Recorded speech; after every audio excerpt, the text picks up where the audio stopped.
The hyper-modern, minimalist, monochrome, and trendy aesthetic isn't for everyone, and neither is throwing away every single old item and discarding anything that's not in use. So instead of trying to convince every single family member and friend and partner that minimalism is the best way to declutter your house, ask them to do this instead. I'm proposing a way of minimalism that everyone can and in fact should embrace, and that is to stop accumulating. What would happen if we stopped buying all the things that we normally buy?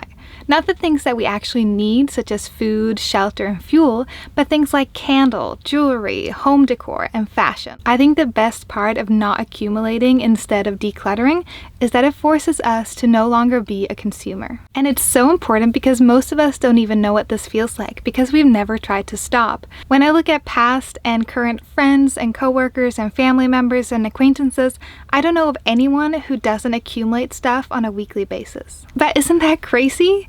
I don't know a single person in my life who doesn't buy a new thing they don't need at least once a week. And this is what I think needs to stop. Not shopping, accepting, or accumulating things is, in my experience, a much better approach to minimalism. And it's not only a good idea or a good concept, but it's actually something we all have to do. One of the most important things we can do for our climate health and also for the current trash situation is to simply stop being consumers of new things and go back to a consumerism that looked more like our grandparents. A lot of people ask me how to get partners on board with minimalism.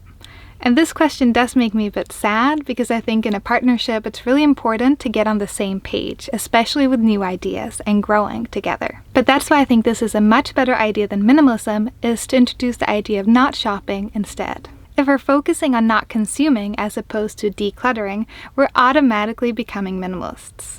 Because minimalism is about reducing clutter in your home and learning to live with less. But if we constantly buy and add new items into our possessions, either our house is going to literally explode with stuff, or we're going to have to declutter and organize all the time for the rest of our lives. That's why not shopping is the simplest, easiest, and most practical way to approach minimalism.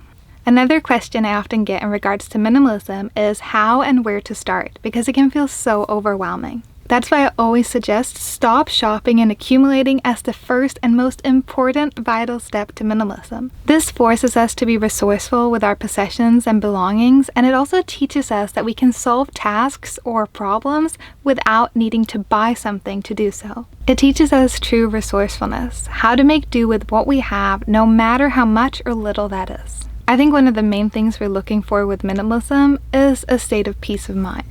Minimalism is about less attachment to material things, a bigger focus on what your life actually is, less cleaning, less organizing, and less decluttering and more space in your life, right?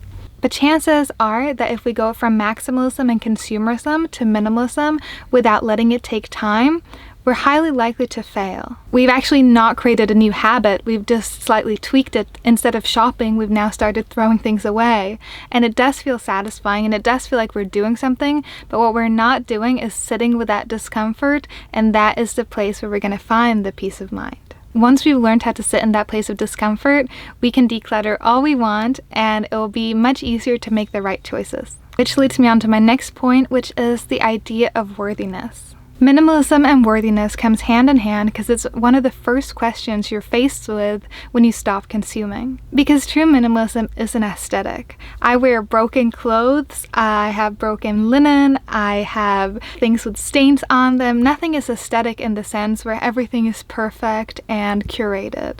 Because I don't buy new things just because an item stains or breaks. Instead, I use it until it can no longer be used by anyone. So my clothes and my items, most of them won't look as pretty as other people's who buy them brand new, wear them once, and then throw them away or donate them or hide them in their closet. So it can be difficult, especially in a society that so values the aesthetics and the superficial. Because of marketing, we're constantly told that we're not good enough and that we need to change how we dress and how we look in order to prove ourselves and be worthy of society. But how do you prove yourself without adhering to consumerism? Well, you actually can't. So the question of worthiness becomes an important one, and it becomes an important question to be able to continue being a minimalist in a world that values consumerism. So if you learn about minimalism and you realize it's a much better and gentler way to live, so then when it does become a little bit uncomfortable or boring, I encourage you to stick with it and live with the consequences of the things you have thrown away. If we do this, then minimalism has a true meaning and a purpose, as well as the incredible benefit that I, as so many other people, feel of not being completely bombarded with stuff and clutter all around us. So if you want to get your partner on board, or if you want to start minimalism, or if you've already started and thrown away maybe some things that you regret, I highly suggest to just pause and stop consuming.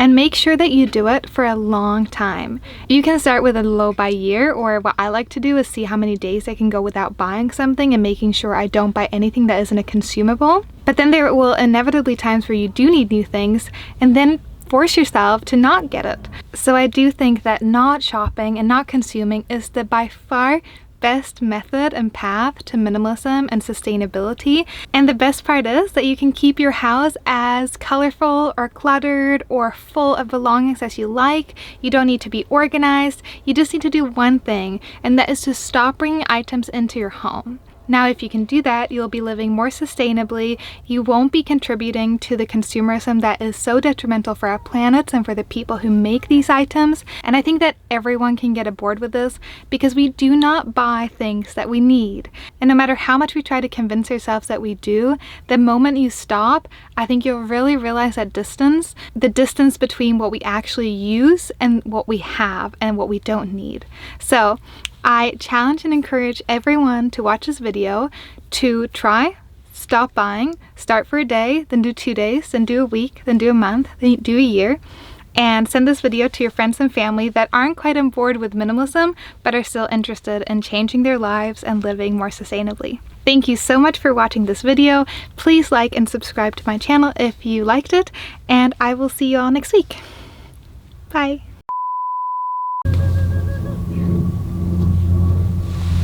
God, I'm gonna have a panic attack.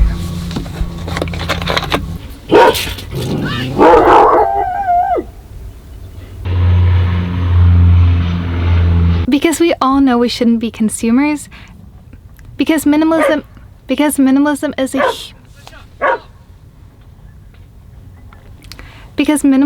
a huge trend, right? Are you gonna bring the farmland's card, or you're not worried?